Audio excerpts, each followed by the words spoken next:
Hi hello every students.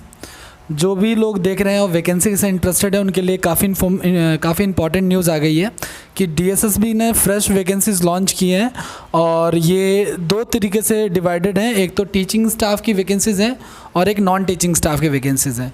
जो teaching staff की vacancies हैं उनके लिए क्या एलिजिबिलिटी क्राइटेरिया और जो नॉन टीचिंग के हैं उसके लिए क्या एलिजिबिलिटी क्राइटेरिया है, वो सारी चीज़ें हम देखेंगे इसमें। लेकिन सबसे ज़रूरी दो चीज़ें जान लो आप लोग। पहले तो ये कि कोई भी चीज़ शुरू करने से पहले मैं आपको बता दूं कि फॉर्म भरने की जो डेट है गाइज वो 25 तारीख से शुरू होगा, यानी 25 मई से शुरू होगा। ध्यान रखना आप लोग, स्टार्टिंग डेट जो है इसकी 25 मई है और एक महीने का टाइम आपको दिया जाएगा। नहीं, लास्ट डेट जो है वो 24/6 है। एक बात और भी ध्यान रखना आप लोग, जिन बच्चों ने अभी तक वैकेंसीज डीएसएसबी का आज तक कोई फॉर्म नहीं भरा है वो रजिस्ट्रेशन अपना अभी करा लें और अपनी फ़ोटो खिंचवा लें, क्योंकि एक बार वैकेंसी शुरू होने के बाद जो है उनका जो टाइम पीरियड है, मतलब कि जो वेबसाइट का वर्किंग का जो फंक्शनिंग का है, ओटीपी का थोड़ा सा इशू रहता है, वर्कलोड ज़्यादा रहता है उनका वेबसाइट का। तो इसलिए एक बार आप लोग ज़रा ध्यान से देखें कि मतलब कि इसमें सारी चीज़ें जो है अटेंशन दें और पहले ही इसको फिल कर लें, ठीक है।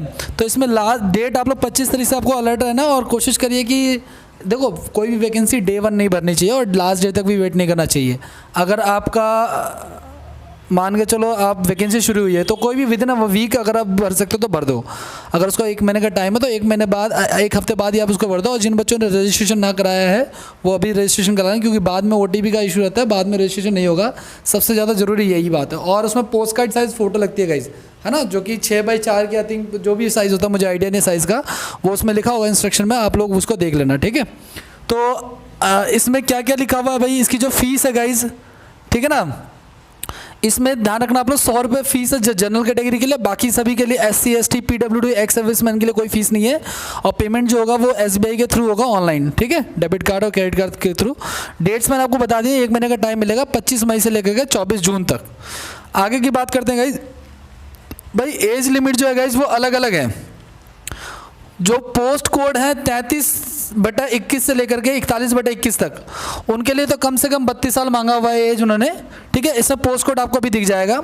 और जो एज लिमिट है फॉर द पोस्ट कोड 42, 43, 45, 46, 47/21, यानी 42/21, 43/21, 45/21, 46/21 और 47/21, इसके लिए 30 साल एज मांगी गई है। यानी कि 30 साल से ज़्यादा एज जो है वो क्रॉस नहीं होनी चाहिए। ये सारी एज जो आप देख रहे हो ये जनरल कैटेगरी के हैं। और इसके अलावा age limit for the post code 44/21, जो 44/21 कोड है गाइस उसके लिए 27 साल एज होनी चाहिए मैक्सिमम, मिनिमम एज 18 साल होनी चाहिए। और 48/21 के लिए 21 से 27 साल एज मांगी गई है, ठीक है। इसके अलावा ये जो टाइम पीरियड लिखा गया है ये नॉर्मल यानी कि जनरल कैंडिडेट के लिए, यानी कि कैटेगरी वाले कैंडिडेट्स के लिए जो है वो तकरीबन मान के चलो अकॉर्डिंग टू रूल्स जो रिलैक्सेशन मिलेगा एज में। आगे बढ़ते हैं हम लोग। नेक्स्ट देखो आप लोग, मैंने आप लोगों को क्या कहा था, मैंने आपको कहा था भाई 33 से लेकर के 41 तक सारी पोस्ट के लिए 32 साल मांगा हुआ है ना। तो देखो 33 से ये रहा, 33 से आपका 41 तक, यानी कि यहाँ तक जो है इसके लिए जनरल कैटेगरी का 32 साल का बंदा जो है एलिजिबल होगा। तो इसमें क्या क्या है, 33/21 जो है वो TGT हिंदी की है, फीमेल की 551 वैकेंसीज हैं, ठीक है। टोटल तकरीबन 2000 के आसपास 2200 के आसपास वैकेंसी जो है वो आउट हुई हैं, ठीक है। तो 34/21 TGT हिंदी मेल के लिए अलग अलग होंगी ये वैकेंसी में, थोड़ा सा डिफरेंस है। इसके लिए BA ऑनर्स मांगा है, डिग्री डिप्लोमा होना चाहिए, टीचिंग का जो मांगा होता है जैसे B.Ed वगैरह या इस प्रकार से, ठीक है। आगे बढ़ते हैं 35/21 की बात करें, TGT नेचुरल साइंस, ठीक है। नेचुरल साइंस में मेल के लिए 1040 वैकेंसी है, ऑनर्स की डिग्री होनी चाहिए इसके लिए। 36/21 TGT नेचुरल साइंस फीमेल के लिए 824 वैकेंसी है। 37/21 TGT मैथ्स फीमेल 1167 वैकेंसी है। 38/21 TGT मैथ्स मेल 988 वैकेंसीज हैं। 39/21 जो वैकेंसी है सॉरी उसके लिए TGT सोशल साइंस जो SST का होता है मेल के लिए 469 है। 40/21 जो है TGT सोशल साइंस फीमेल्स के लिए 662 वैकेंसी है, ठीक है। और 41/21 जो है TGT बंगाली टीच करने के लिए जो है ना उसके लिए BA ऑनर्स मांगा हुआ है और आपका डिग्री डिप्लोमा होना चाहिए टीचिंग का, ठीक है। तो ये चीज़ है। और मोस्ट इंपॉर्टेंट जो सबसे ज़्यादा वैकेंसी जो चर्चा में रहती है गाइस वो है 42/21, किस चीज़ की वैकेंसी है, प्राइमरी टीचर की है, PRT की वैकेंसी है, ठीक है। तो इसकी वैकेंसी है 434 है। और इंटरमीडिएट डिप्लोमा जो मांगते हैं PRT के लिए वो आपको जो है फुलफिल करना होगा।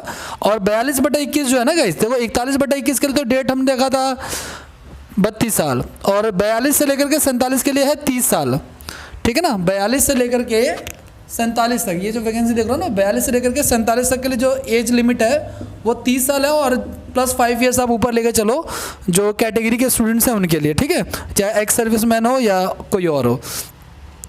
तो असिस्टेंट टीचर प्राइमरी के लिए 434 वैकेंसी है, और नर्सरी टीचर के लिए ना एनटीटी वाला जो होता है कोर्स, उसके लिए 74 वैकेंसीज हैं यहाँ पे। जूनियर सेक्रेटरीट एलडीसी, ये एक जनरल वैकेंसी है, इसके लिए सभी लोग एलिजिबल हैं, ठीक है। 30 साल एज दी हुई है इसकी, 278 वैकेंसी है।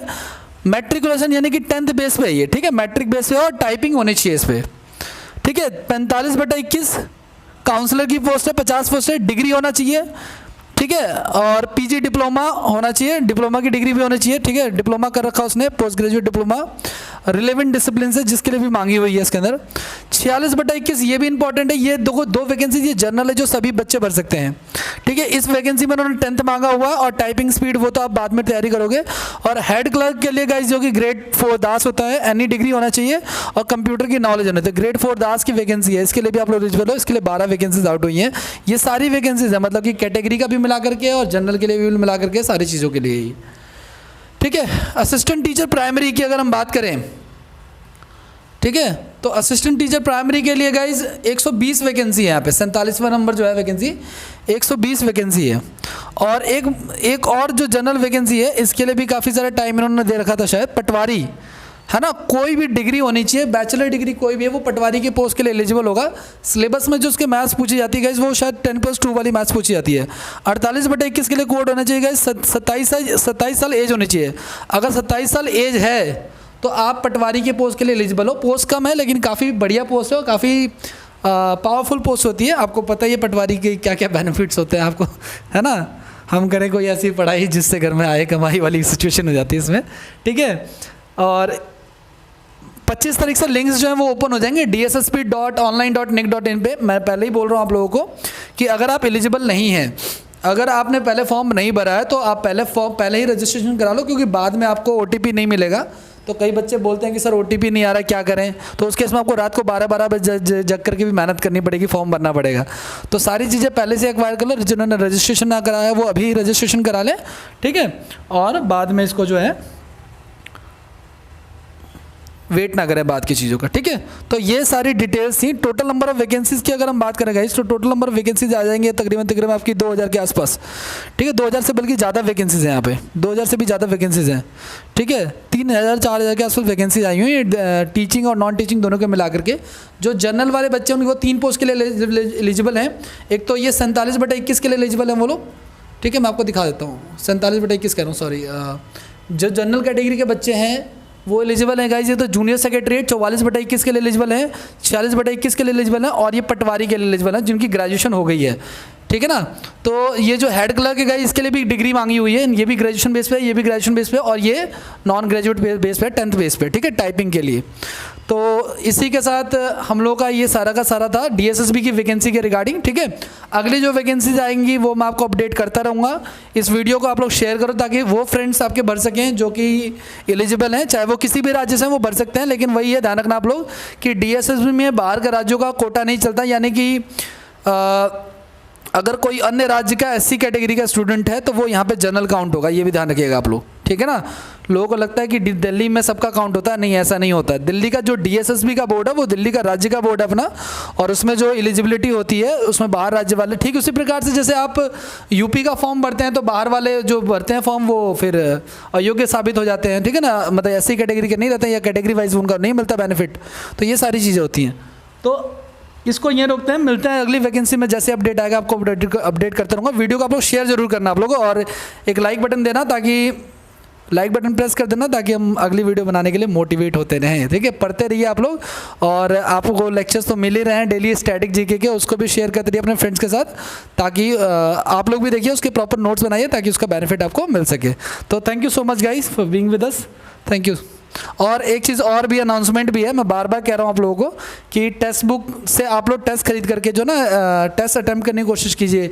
आपको डिस्क्रिप्शन बॉक्स में टेक्स्ट बुक का लिंक मिल जाएगा, वहाँ से आपको 10% ऑफ मिल जाएगा एनुअल पास पे। अगर आप 2 साल का लेना चाहते हैं तो वो भी मिल जाएगा, उसमें आपको बेनिफिट मिल जाएगा ज़्यादा, ठीक है। उसमें आप हज़ारों टेस्ट हैं, आप कोई भी किसी भी एग्जाम का सेलेक्ट करके, DSSB का भी सेलेक्ट करके आप दे सकते हैं, ठीक है। सेम उसी पैटर्न पे, उसी मेथड पे, उसी टाइम क्राइटेरिया पे, ओके। तो मिलते हैं अगली वैकेंसी में, तब तक के लिए सभी को नमस्कार। पढ़ते रहिए आप लोग, धन्यवाद।